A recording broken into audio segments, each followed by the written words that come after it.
सिद्धी जोहरने आपली प्रचंड फौज घेऊन पन्हाळ्याला वेढा टाकला।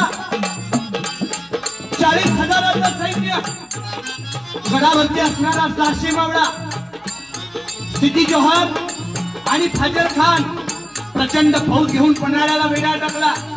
मार्च गेला, एप्रिल गेला, मे जून गेला, पण सिद्धी जोहर वेढा हटवायला तयार नव्हता।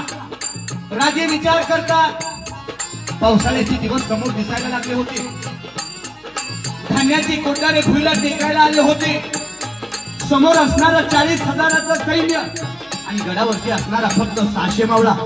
कशी सांगड घालावी, कसं लढावं, गनिम कसा रोखावा, राजे विचार करतात। विचार करत असताना शक्तीपेक्षा युक्ती श्रेष्ठ राजाने विचार केला।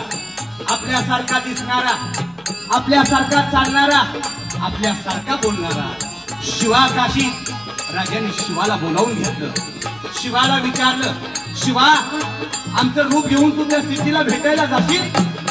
शिवा म्हणतोय, होई राज, जातो की, पण शिवा याचा परिणाम काय होईल ठाऊक आहे तुला? राज, जर का मी तुमचं रूप घेऊन त्या सिद्धीला भेटायला गेलो, सिद्धी मला ठार केल्याशिवाय राहणार नाही। पण राज, जर का तुम्ही सुखरूप विशाल गडावरती रवाना झालात, असे लाख शिवा काशी तयार होतील राज। आणि राज, ही जर का संधी